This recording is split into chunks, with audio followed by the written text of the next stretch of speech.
Do you really want to live the same life as everyone else? The same fear, the same routine, the same mediocre results? If you walk the same path everyone else walks, you'll end up where everyone else ends up, frustrated, confused, empty.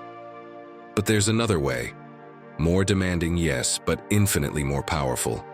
The path of inner mastery. The path of those who choose to rise and never look down again.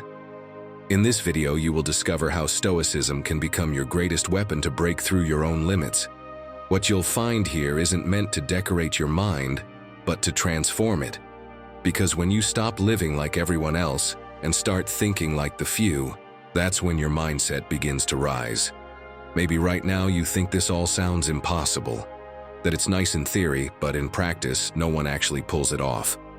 Well, listen to this story, because it's going to show you that even the most forgotten person can rise up and leave everyone else behind. No one remembered his name during the first years of his life. He was just another slave in a Roman household, invisible to all, owned by a man who treated him as if he were worthless. They called him Epictetus, but not even that name truly belonged to him. His body was in chains, and in one of his cruel outbursts, his master broke his leg, just to prove he could. From that day on, he limped for the rest of his life. But that injury, instead of destroying him, became the beginning of his freedom. Because Epictetus understood something very few people ever do. His master could chain his hands, decide if he ate or slept, even crush his bones, but he could never touch his mind. Right there, in the middle of pain, he discovered that freedom doesn't begin when the chains are broken. It begins when you decide that nothing external can define who you are. While other slaves dreamed of running away, he started training his inner world. He observed every emotion rising in his chest, every impulsive thought, every reaction that used to make him feel small. And instead of fighting his master, he fought something far more powerful: his anger, his fear, his ego. That was his real revolution. Years later, when he finally gained his freedom, many expected him to seek revenge.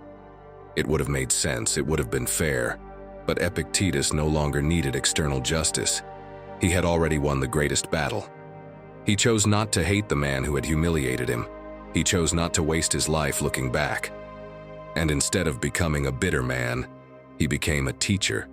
In a small corner of the empire, the man who had once been a crippled slave began to teach senators, soldiers, and future emperors how to free themselves from their own mental chains.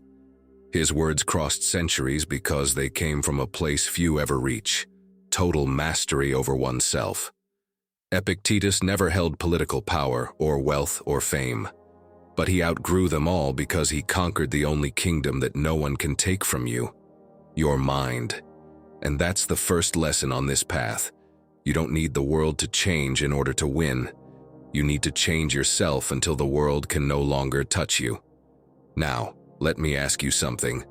How long have you been settling for a life that doesn't fulfill you? The same fears, the same results, the same "I'll do it tomorrow." If that question stings, it's because deep down, you know you're capable of more. Subscribe and join this community of Stoic minds committed to rising above. And make it clear in the comments by writing, "Today I start rising." If you're tired of getting the same results as everyone else, get ready, because what's coming could change everything. Lesson 1. Discipline beats excuses. Want to know the real secret that separates those who go far from those who just keep dreaming? It's not talent. It's not luck. The Stoics figured it out centuries ago, and today, it's still the difference between living like everyone else or rising above them. And that, my friend, is what you need to understand if you truly want to stop living like the rest. Because if you keep following the same path, with the same excuses and the same habits, you'll end up in the same place, lost in the crowd. Think about the last promise you broke. You said you'd start reading every night, that you'd go to the gym, that you'd finally work on that project you've been putting off for years. And for a couple of days you did. Then came the tiredness, the bad mood, the lack of time. It's fine if I skip today, you told yourself, then tomorrow too, until the whole plan vanished. And no, it's not because you're weak. You quit because you were waiting to feel like doing it. But Stoicism isn't based on how you feel. It's based on what you must do. Epictetus knew this well. He said that no one can be free without mastering themselves. And mastering yourself doesn't mean doing things when you feel like it. It means doing them precisely when you don't. It means acting when your mind throws out every excuse, when your body asks for rest, when everything around you tells you to give up. Discipline is a lot like the work of a sculptor. Picture Michelangelo standing in front of a massive block of marble, shapeless, dull, with nothing about it that stands out. For weeks, there are no visible signs of progress. Just repeated strikes, chunks falling to the floor, dust covering the studio. From the outside, anyone would think he's wasting his time. But he doesn't see a block. He sees David hidden inside that stone. Each strike isn't random. It's one more step toward revealing what's already there, waiting to be freed. And you are that block too. Every time you get up when you don't want to, when you read even though you're tired, when you keep your word even if no one notices, you're chipping away at your own marble. At first, maybe nothing seems to change. No results, no reward, no recognition. But silently, strike after strike, you're sculpting your character, removing what's in the way, shaping who you can become. Marcus Aurelius understood this firsthand. He ruled an empire, faced wars, and made decisions that could alter the lives of millions. And even then, every night he sat down to write his reflections. He didn't do it because he felt inspired. He did it because he knew duty isn't up for negotiation. Discipline wasn't optional, it was the path. Most of us are just waiting for motivation to magically appear, but it works the other way around. Action is what brings motivation, not the other way around. It's like trying to light a fire by staring at the wood. Nothing happens until you start rubbing it. The spark comes after, and when you truly get this, you stop waiting for the mood to act. Next time your mind says, "I don't feel like it," ask yourself a different question. Did I promise I would?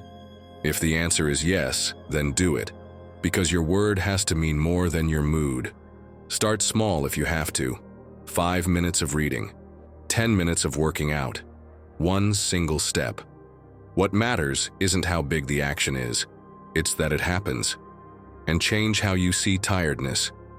We've been taught to take it as a sign to stop, but in reality, it's proof you're growing. Muscles hurt when they get stronger. Your mind complains when it expands. Every time you keep going despite the discomfort, you're shedding who you were yesterday. You'll realize this. The ones who only act when they feel like it are stuck in an endless loop of false starts and quick exits. But the ones who act because they made a decision, even when their body feels heavy and their mind protests, become unstoppable. If you keep doing what everyone else does, you'll keep getting what everyone else gets. Excuses, frustration, and broken promises.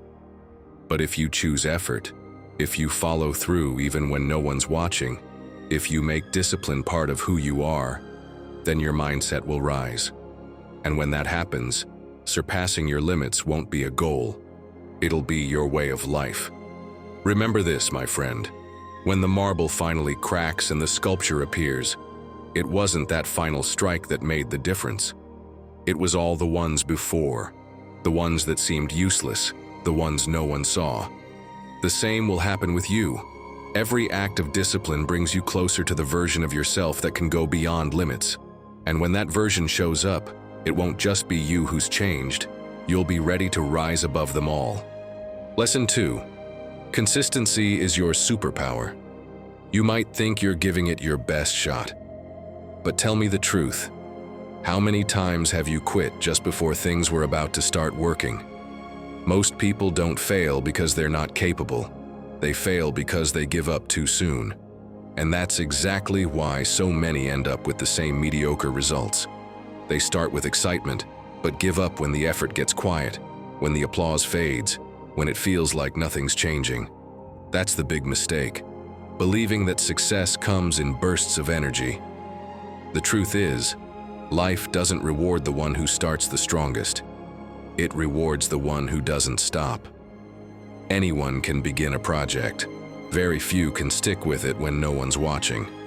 And it's precisely those few who, sooner or later, rise above the rest. You've probably thought this many times. If I don't read today, it's fine. It's just one day. Or, with how little I can do, I'll just wait until I have more time.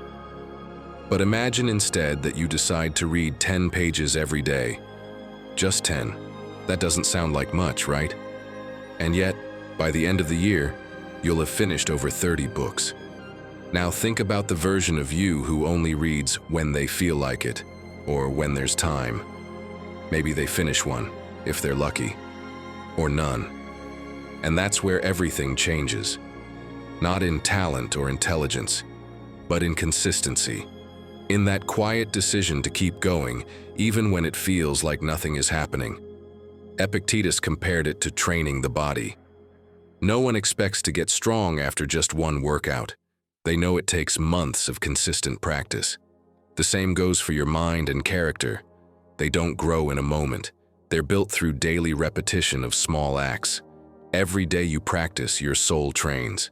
Every day you repeat, even just a little, you're chiseling something inside you that builds up and eventually reveals itself.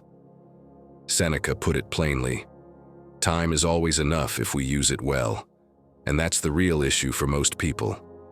They waste their time on short-lived bursts of effort, on sparks that quickly burn out. Meanwhile, someone with less talent but more consistency keeps moving forward. And in the end, they surpass everyone else. Look around you. The people you admire didn't get where they are through luck. They got there because they chose not to stop. The athlete who trains when no one's watching. The musician who plays the same piece over and over until it becomes part of them. The entrepreneur who keeps working in silence while others have already given up. What sets them apart isn't some innate gift. It's the stubbornness to keep going. And this is where you need to ask yourself a hard question. Are your daily actions building something? Or are you still starting and quitting? Because if you take the easy road, the one powered by quick bursts of emotion that fade fast, you'll stay stuck right where everyone else is. But if you choose the consistent path, your mindset will reach a level most never even get close to. Consistency works like compound interest. Every small effort adds up, even when it seems like nothing's changing. That's why you don't need to do something huge all at once. You just need to commit to the small things every day. Maybe today you don't have the clarity to solve all your problems, but you do have 5 minutes to sit down and reflect on how you feel. Maybe you can't change your whole mindset in one day, but you can question one belief that's holding you back. Maybe you don't know your purpose yet, but you can step outside your comfort zone and try something new. Each of those actions may seem insignificant on its own, but repeated over and over, they add up into something massive. Just like money grows with interest, your discipline grows with time. And when you look back, you'll realize those small daily efforts built a version of you never thought possible. Because that's exactly what consistency is, a silent superpower. While others are burning out chasing quick results, you'll be building quietly, strike by strike, day after day. And the moment will come when what once seemed impossible becomes obvious. Not because you're better than anyone, but because you kept going when everyone else stopped. So today, I want you to make it clear in the comments. Right, today I keep going, even if no one sees me. Let it be known that you're not chasing quick wins. You're after real strength. Because in a world where everyone starts and almost no one follows through, being consistent is what will set you apart. And once you are, you won't just have transformed your life. You'll have proven that you were ready to rise above them all. Lesson 3. Master your mind before it masters you. How many times have you been right on the edge of achieving something, and just before taking the leap, your mind whispered, "You're not going to make it." That quiet but persistent voice that sabotages your decisions, convinces you you're not ready, turns an achievable dream into something impossible. We've all been there. And don't think the great Stoics were free from it. They were also hit by thoughts of doubt, fear, and insecurity. But they discovered something powerful. The mind wasn't an enemy to fear, it was a tool to learn how to master. And that's the clearest proof that if you don't take control, your mind will end up controlling you. You can have the best strategy, the most solid routine, the brightest talent, but if your inner dialogue is working against you, you'll lose the battle before it even begins. And here's what most people don't want to admit. It's not the external obstacles that hold you back the most. It's the stories you keep repeating inside your head. Epictetus made it crystal clear when he said that it's not things themselves that disturb us, but the opinion we have about them. That wasn't a comforting philosophical phrase. It was a map. Because what happens outside may be hard, but what happens inside can be devastating. Think about it. Marcus Aurelius carried the weight of the world on his shoulders. You already know what he was doing. Ruling an empire, facing wars, betrayals, and making decisions that could change the course of history. And even then, every morning he set time aside to write down his thoughts, to organize his mind before facing the chaos outside. It wasn't some intellectual ritual, it was a necessity. Because he understood that if he didn't bring order within himself, any external storm could bring him down. Your mind is like a wild horse. It has incredible strength, but if you don't know how to guide it, it'll drag you in the wrong direction. And the most dangerous part is, you often don't even realize it's already pulling you there. You see it when you turn down an opportunity because you think you're not ready. Or when you give up on a project before it even starts, because you keep telling yourself, "I'm not good at that." You see it when you compare yourself to others and decide you just don't have what it takes. What you think each day shapes what you do, and what you do defines who you become. If your mind keeps saying, "I can't," it will look for proof to make it true. If your mind says, "I'm not capable," it will stop trying. But if you flip the question to, "How can I make this possible?" your brain will start looking for paths where before it only saw walls. Psychologist Carol Dweck proved it with her research on growth mindset. People who believe they can improve through effort and learning end up achieving far more than those who believe their abilities are fixed. The difference isn't in their skills, it's in the way they talk to themselves. And this is where you need to start working. Just like you train your body, you need to train your mind. You can't expect it to be your ally if you've never challenged it. Training it means questioning every thought that holds you back. It means observing without reacting, choosing consciously what to focus on, and not letting your first emotions make the decisions for you. Try this simple exercise. Once a week, take a few minutes to write down the thoughts that keep repeating in your head. Read them carefully and ask yourself, is this bringing me closer to what I want or pulling me away? If it's not helping you, change it. Replace every "I can't" with "What do I need to make this happen?" Every "This is too hard" with "I'll break it down into smaller steps." At first it'll feel forced, but with time, that new voice becomes your natural one. You can also practice this each night before you go to sleep. Close your eyes and think, how would I speak to myself if I were truly on my own side? Not with criticism, but with confidence. Ask yourself, what would I say if I were my own mentor? This simple shift starts to rewire the inner dialogue that's been shaping your life. Remember this, my friend. If you don't govern your mind, someone else will. Your fears, your past, your insecurities. They'll all take the wheel if you don't. And if you keep thinking like everyone else, repeating the same "I can't," the same excuses, the same limits, you'll end up exactly where they do. But if you choose to master your mind, if you decide to guide the horse instead of letting it drag you, your mindset will rise above any obstacle. Because in the end, the ones who achieve the impossible aren't the ones who never doubt. They're the ones who learn not to believe every doubt they have. Mastering your mind isn't optional. It's the foundation of every victory. And the day you decide to do it, that's the day you stop fighting against yourself and start rising beyond everything that's been holding you back. Lesson 4. Turn obstacles into your greatest teacher. Imagine you're walking along a path heading toward the top of a mountain. The air is fresh, the trail is clear, and everything seems to be going well. Until suddenly a huge boulder blocks the way. Most people stop right there. Some sit down and wait for someone to move it. Others complain about their bad luck and turn back. And then there are those who keep going, not because the path is easy, but because they choose to climb the rock and make it part of the journey. That's exactly how life works. You move forward with a clear plan, and out of nowhere, something changes everything. An unexpected failure, a betrayal, a loss, a door that slams shut. Your first reaction is to think the road ends here, that this is as far as you go. But it's not the end. It's the test. What determines whether you stay where you are or move forward isn't the rock. It's what you decide to do with it. Marcus Aurelius wrote about this in one of the hardest moments of his life, while dealing with wars, plagues, and internal crises across the empire. What stands in the way becomes the way. He wasn't writing some nice phrase to inspire others. It was how he chose to face his own challenges.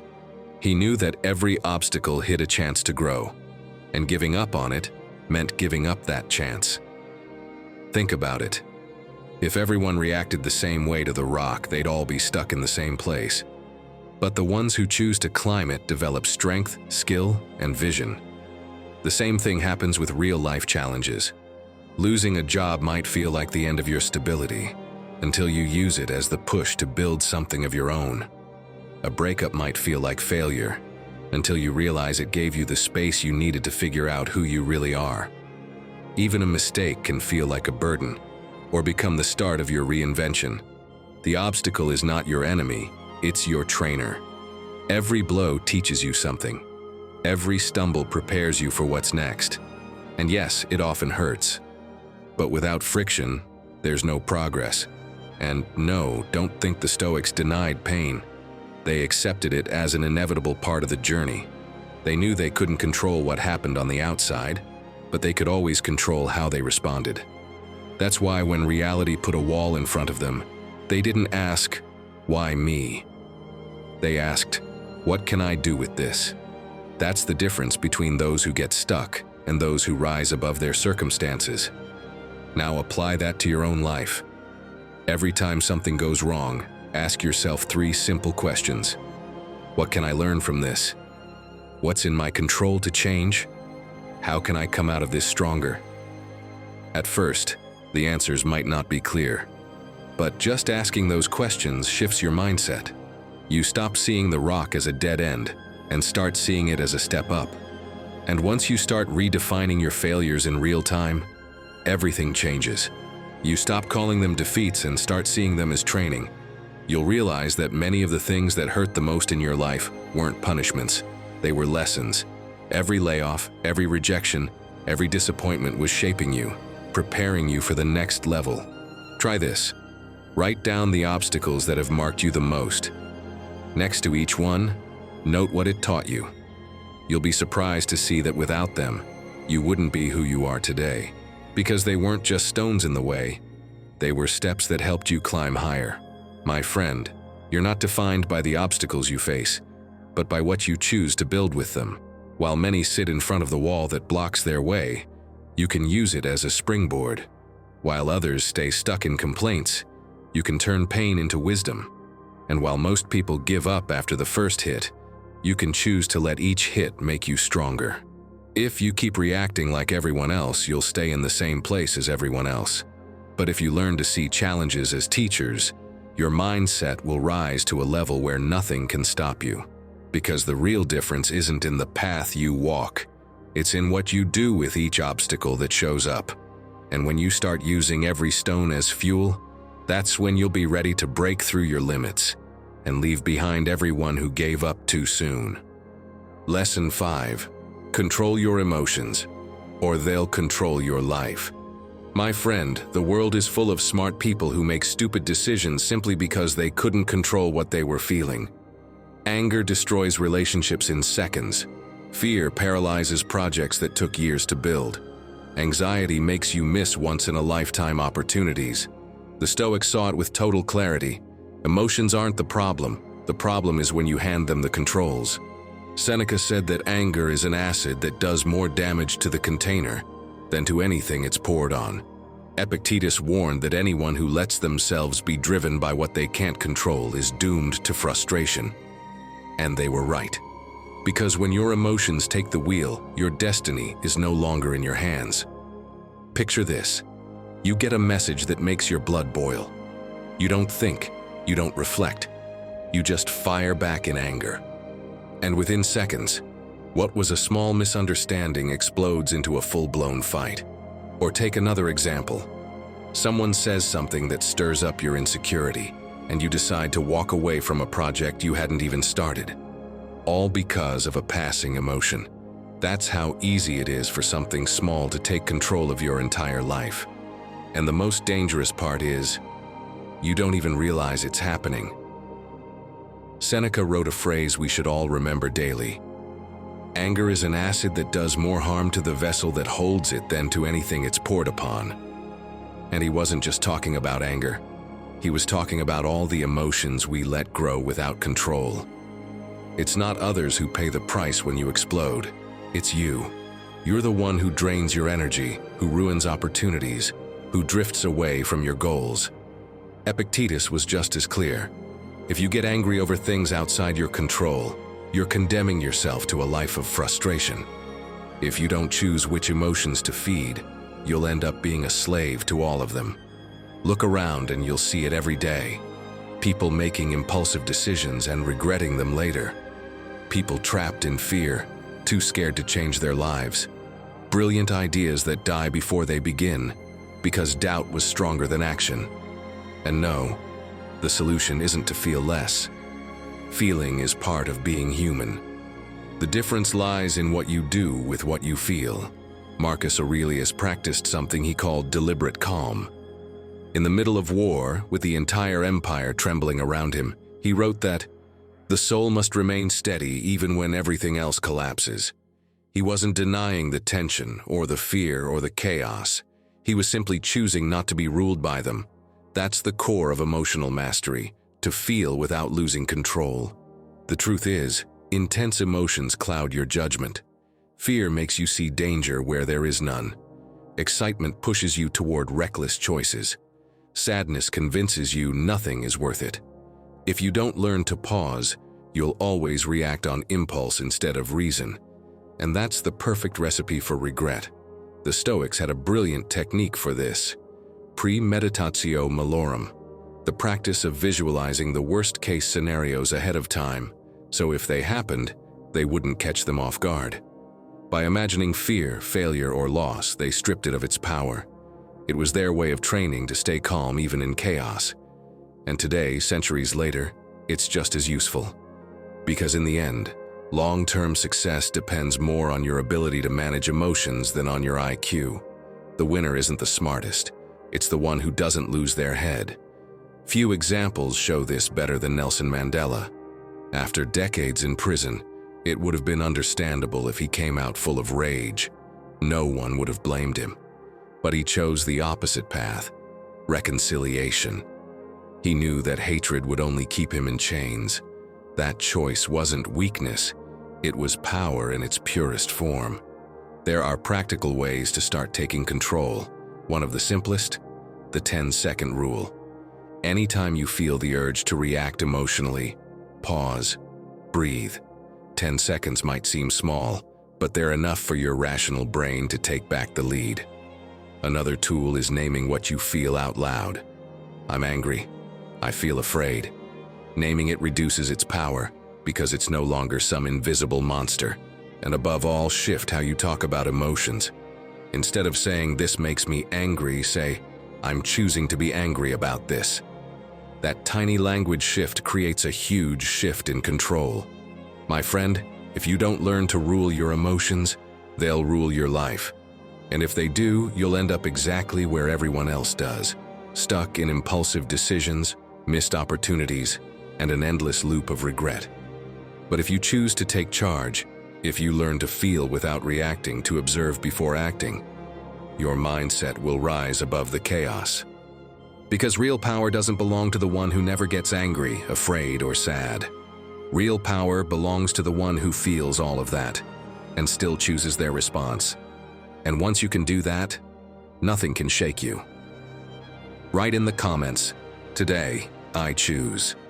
Because from now on, your emotions won't be your chains, they'll be your fuel. Lesson 6. Lose without giving up, and you'll always win. Tell me honestly, how many times have you thrown in the towel just before things were about to change? How many opportunities have you let slip away because you mistook a setback for the end of the road? Here's an uncomfortable truth. The world isn't ruled by people who never fail. It's ruled by those who refuse to give up, even when everything seems lost. And yes, the Stoics understood that better than anyone. Marcus Aurelius wrote that, "The art of living is more like wrestling than dancing." And he was right. Life isn't a graceful performance, it's a fight. You're going to take hits, you're going to fall. But the only question that really matters is, will you get back up? Picture a boxer in the middle of the ring. The crowd is roaring, sweat covers his face, and he's already hit the ground 3 times. Each time he stands, his opponent knocks him down again. Most people in his place would stay down. They'd say it's not worth it, that defeat is inevitable. But that boxer decides to rise once more. Not because he's sure he'll win, but because he knows that giving up would mean losing himself. That's how life works. You'll fall many times, and every fall can be an excuse to quit or an opportunity to grow stronger. The Stoics also understood that defeat was not the enemy. Seneca said, "Misfortune is the occasion for virtue." And that phrase wasn't just a pretty piece of philosophy. It was a reminder that character is forged in adversity. Every time you fail, life is holding up a mirror, showing you what needs to improve. Every failed attempt carries a lesson. Every stumble hides a clue about what to refine. Failure doesn't define you, but your reaction to it does. Look at James Dyson. He went through over 5,000 failed prototypes before creating the vacuum that made him a billionaire. 5,000 times he could have quit. 5,000 moments when anyone else would have said, "Enough." But he didn't stop. And every failure brought him closer to success. Or think of Vera Wang. She dreamed of being an Olympic figure skater and failed. Then she tried to build a career in publishing and didn't get the job. Today she's one of the most celebrated designers in the world. Not because she never lost, but because she decided that every loss would become a stepping stone. Here's the part almost no one tells you. Losing and giving up are not the same thing. Losing is inevitable. Giving up is a choice. Every great person has lost more times than they've won. The difference is that they never allowed defeat to be the end of their story. If you do what most people do, quit at the first obstacle, make excuses, and tell yourself, "It wasn't meant for me," you'll end up where they are, stuck in mediocrity. But if you keep moving forward, even when it hurts, even when it seems hopeless, your mindset will start operating on another level. The Japanese have a word I love, kintsugi. It's the art of repairing broken pottery with gold. The cracks aren't hidden, they become the most valuable part of the piece. Your failures work the same way. They're not scars to hide, they're marks of experience, proof that your story continues.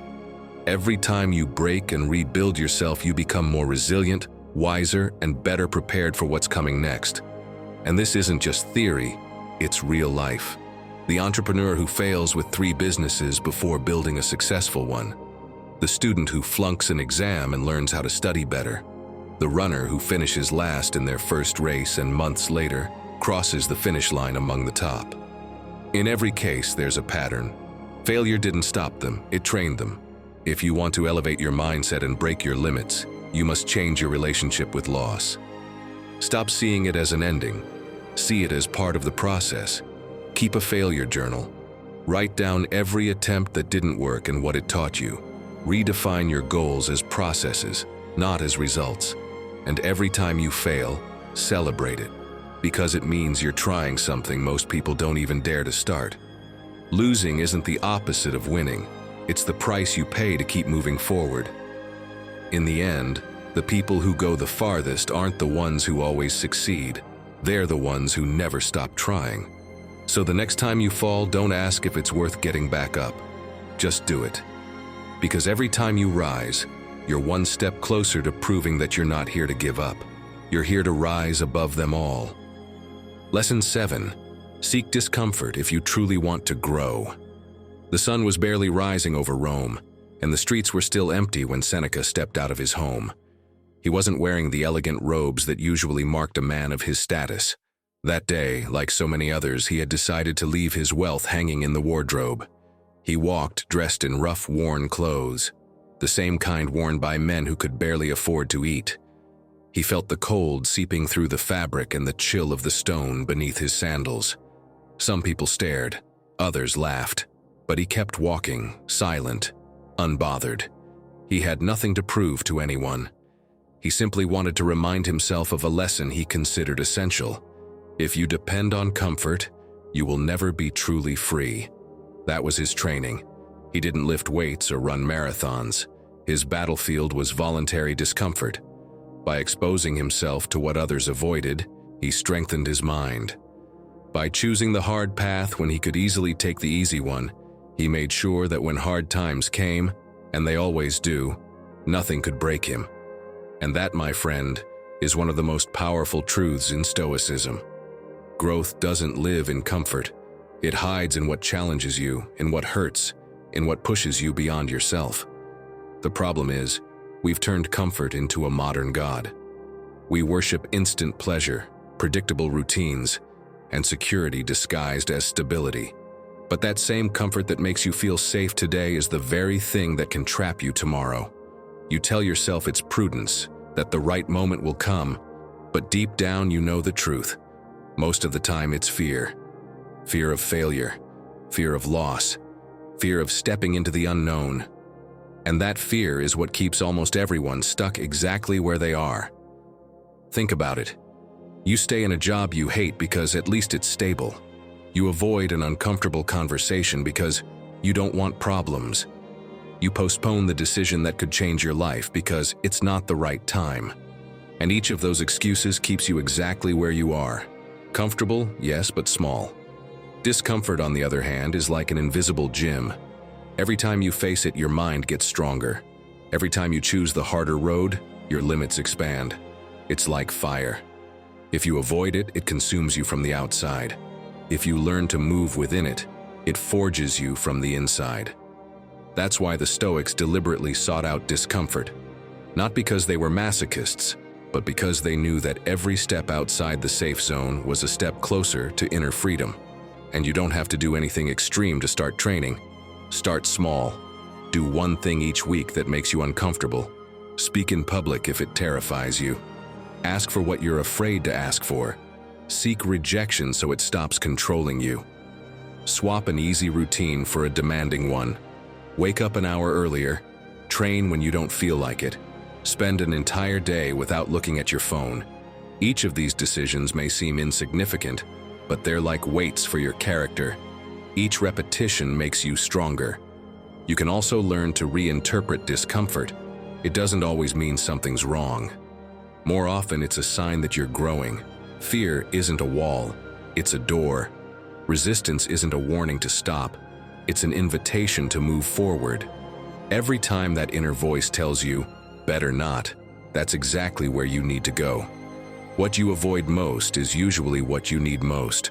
My friend, if you keep following the path of comfort, you'll end up like the majority, living within a small, safe, predictable, and limited perimeter. But if you learn to see discomfort as your ally, your mindset will rise to a level that very few ever reach, because the world belongs to those willing to do what most people avoid. So here's my challenge. Today, choose something that makes you uncomfortable, and do it. Don't overthink it. Don't wait for the perfect moment. Do it precisely because you don't feel like it.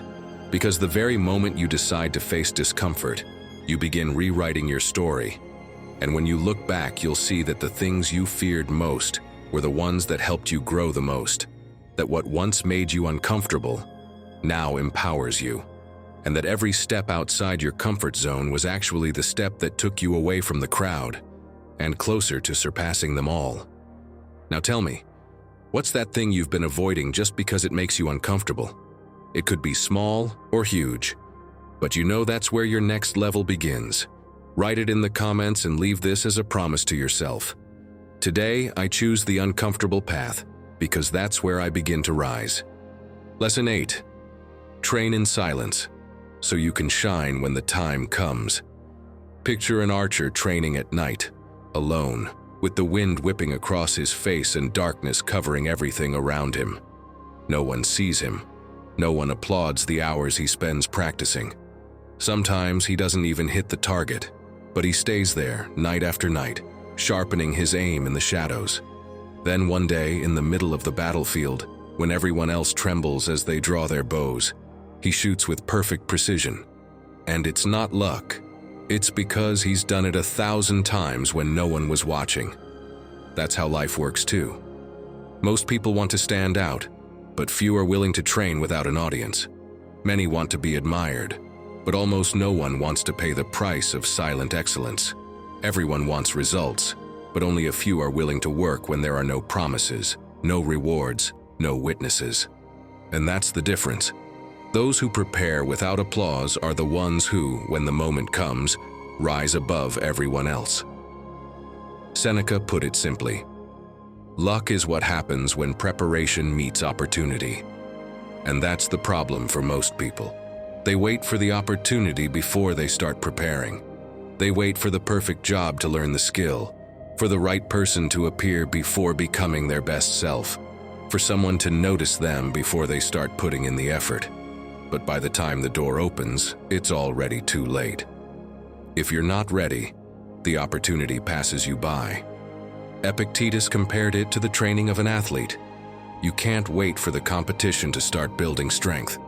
You have to do it every day, even when there's no crowd, no noise, no reason to perform. In the same way, you can't wait for life to demand mental strength before you start developing it. You have to train it now, quietly, while everyone else is distracted. History is full of people who lived this truth. Kobe Bryant woke up at 4 in the morning to train while his teammates were still asleep. Simon Sinek explains that true leadership is built in the unseen moments, when you make hard decisions with no recognition. Great musicians play for years in empty rooms before stepping onto great stages, and when their time comes to shine, it looks sudden. But in reality, it happened long before. The problem is, we live in a world that glorifies results and ignores the process. We want to post every small achievement, get validation at every step, prove to the world that we're doing something. But while some are busy showing off, others are quietly preparing. And when opportunity finally comes, they don't need to speak. Their work speaks for them. My friend, if you keep following the path most people take, the path of instant gratification, impatience, and constant need for recognition, you'll end up where they all do, exhausted, frustrated, and unprepared when life tests you. But if you choose the path of invisible work, if you do the right thing even when no one is watching, if you train your mind, body, and skills without witnesses, you'll build an advantage very few people ever have. There's a metaphor I love, the iceberg. The tiny part above the water is what everyone sees: success, talent, recognition. But what holds it all up is what lies beneath. Years of silent effort, sleepless nights, hidden failures, endless repetitions. That invisible part is what changes everything. So how do you train in silence? Each day, dedicate time to working on something no one will applaud you for. Improve a skill that few value today, but that tomorrow will be essential. Practice what challenges you, not what you're already good at. And above all, stop sharing every step as if it needs validation.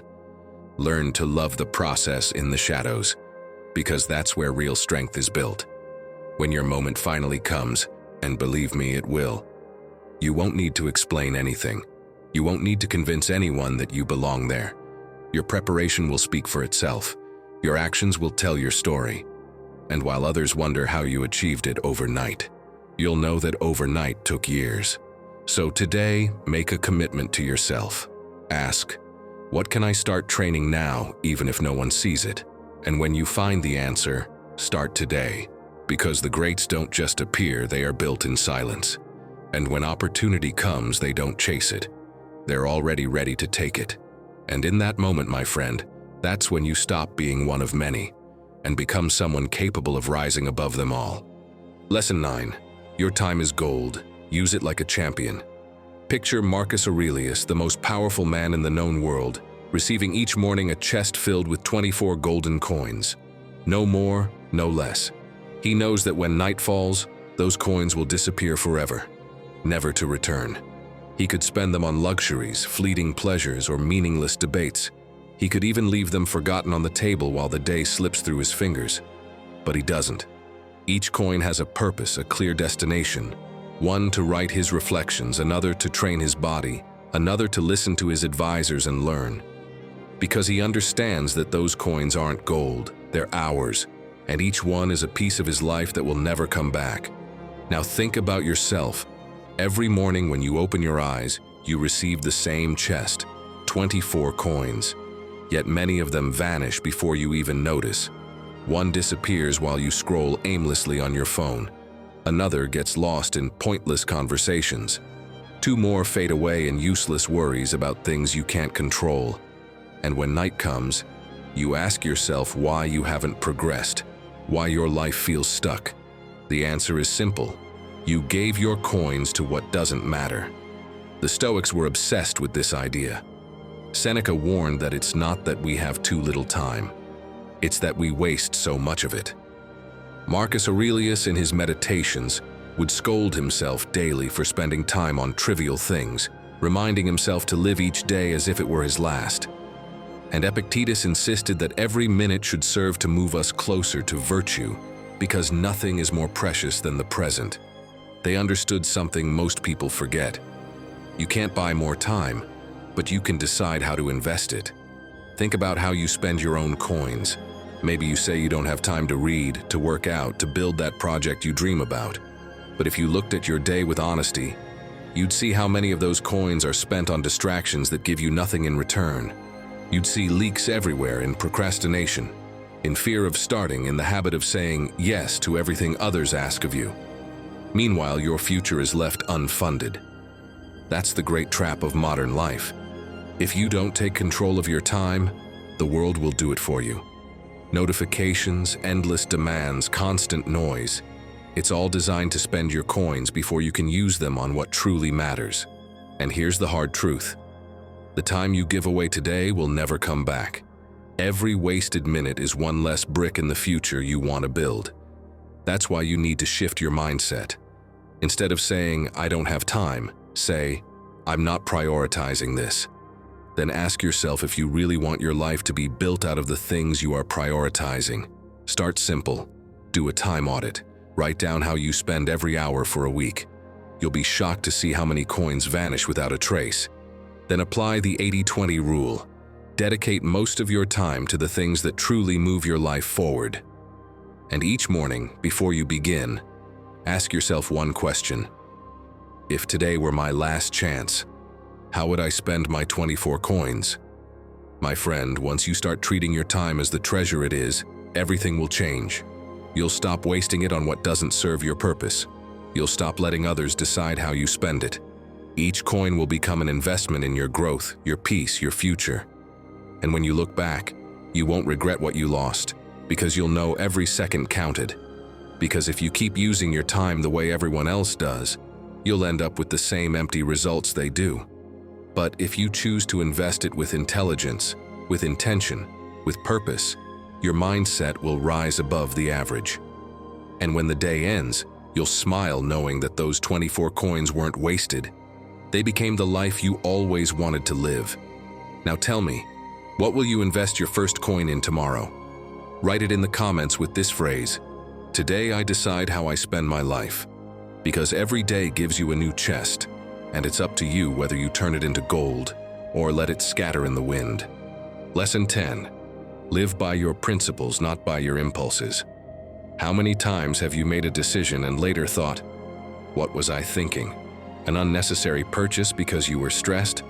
A message you should never have sent because you were angry? A project you abandoned because you got bored? And the worst part is, deep down, you knew it wasn't the right thing to do, but the impulse was stronger than your judgment.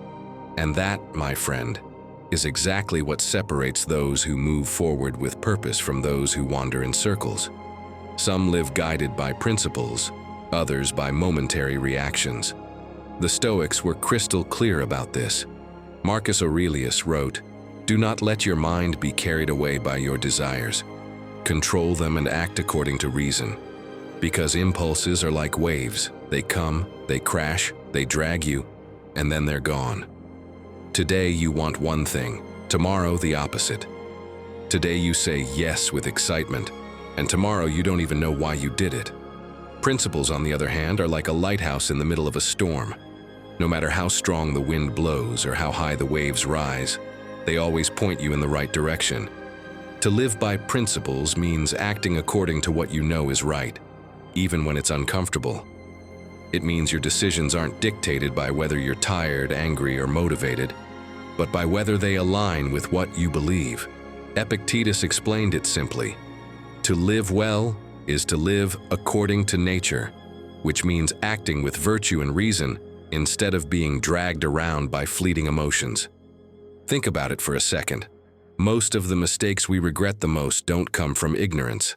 They come from impulsiveness.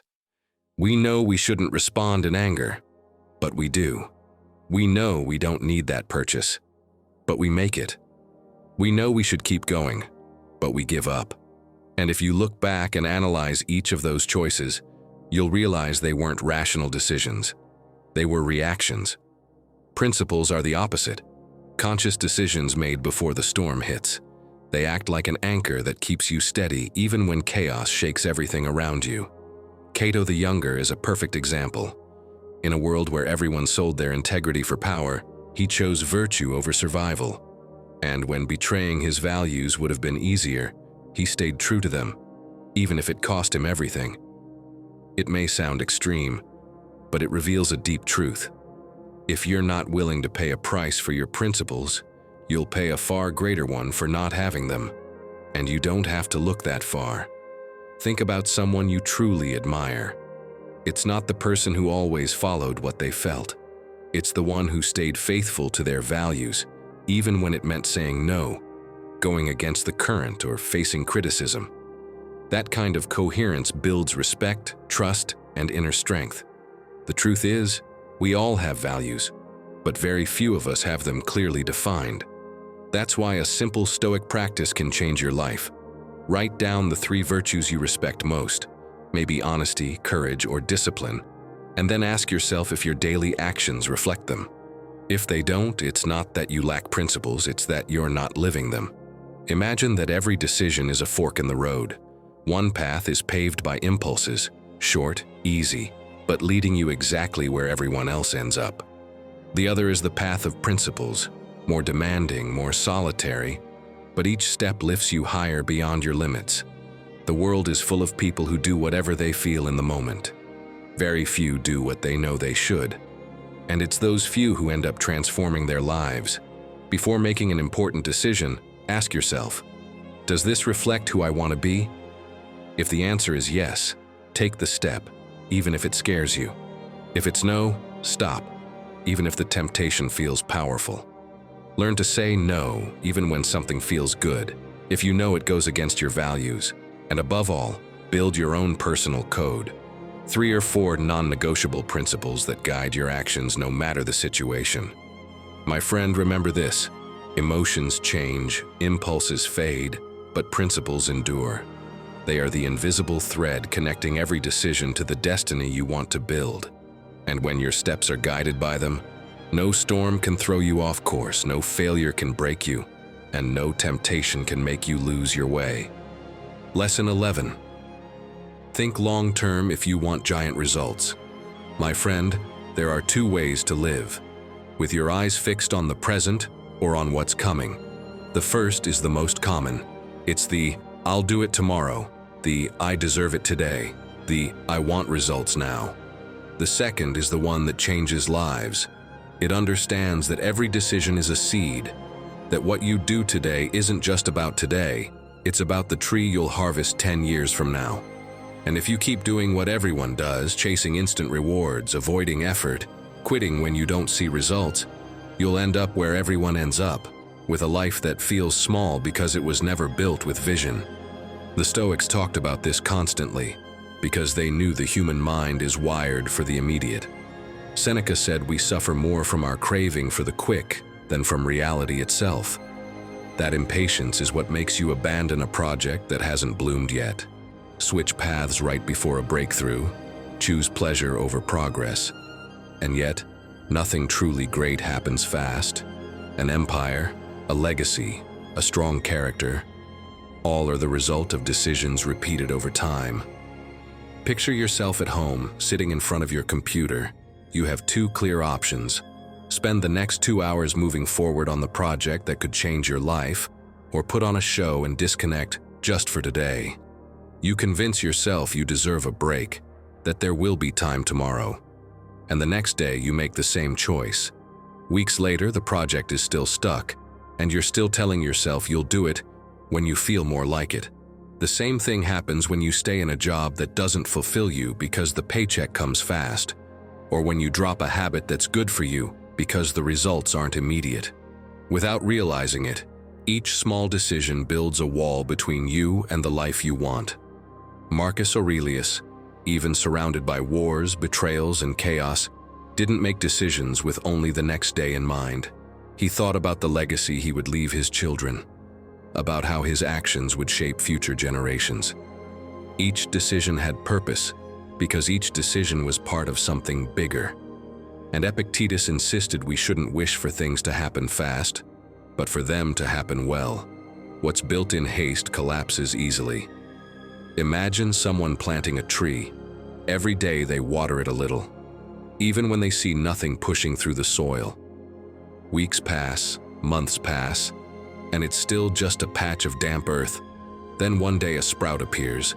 With time, that sprout becomes a huge tree that offers shade, fruit, and shelter.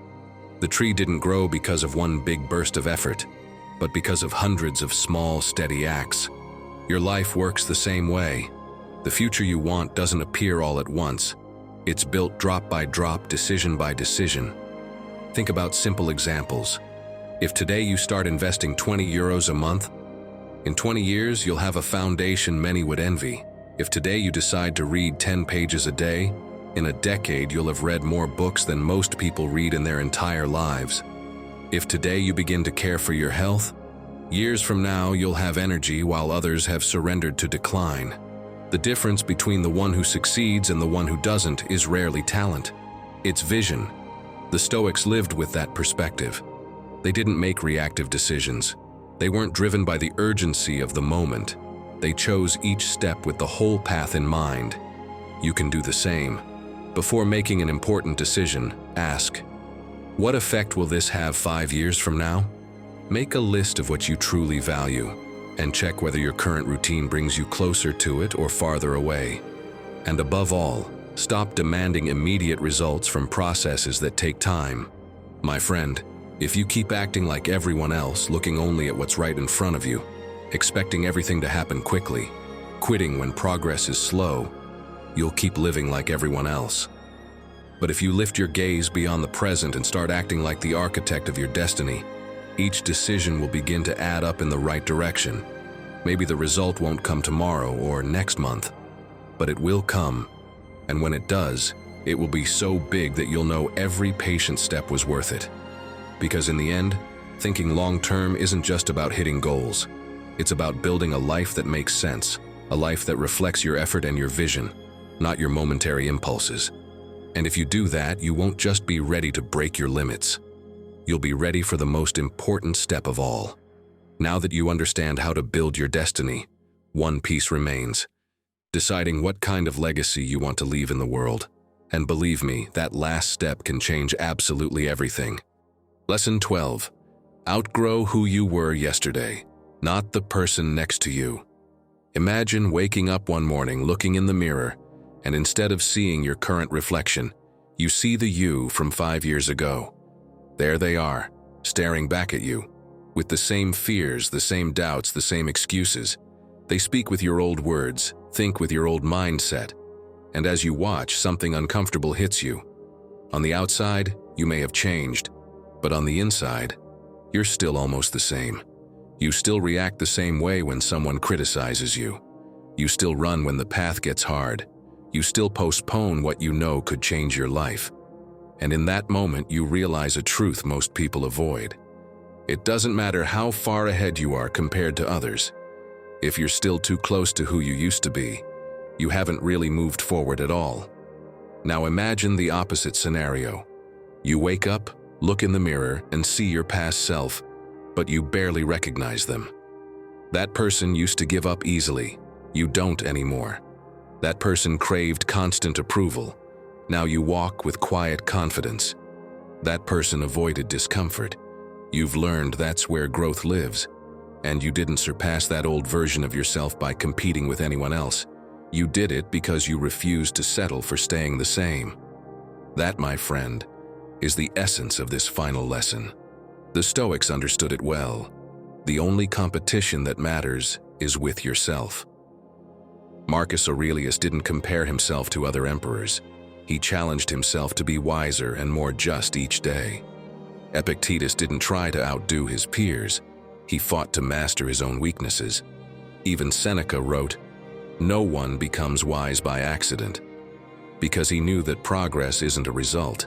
It's a habit, and that habit begins with a single decision: to stop looking sideways and start looking inward. Comparing yourself to others is a trap. It makes you feel inadequate when you're doing fine and arrogant when you're barely improving. It steals your focus, your energy, and your peace.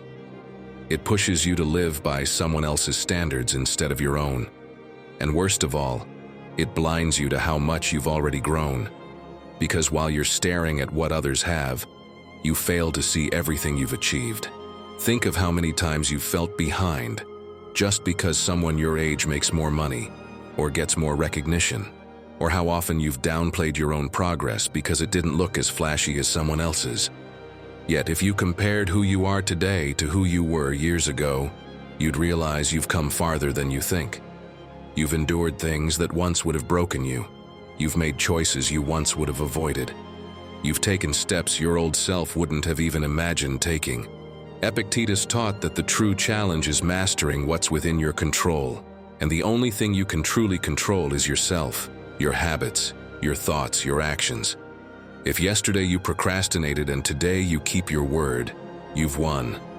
If yesterday you reacted with anger and today you respond with calm, you've won. If yesterday fear paralyzed you and today you move forward in spite of it, you've won. Every small internal victory is worth more than any external comparison. Imagine your life as a staircase.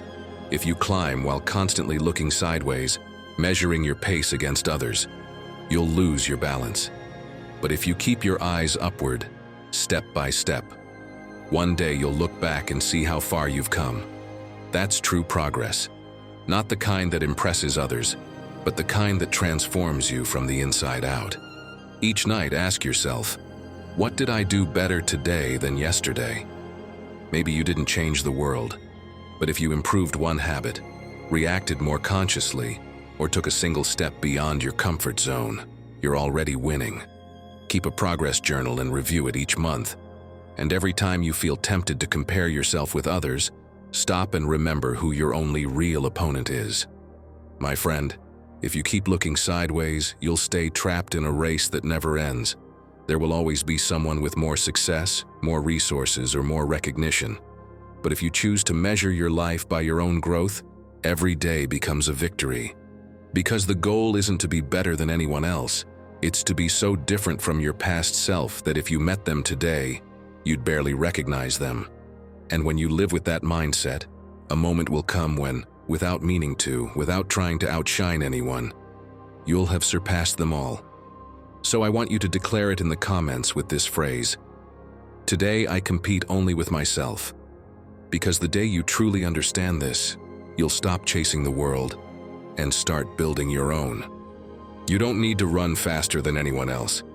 All you need is to never stop moving forward.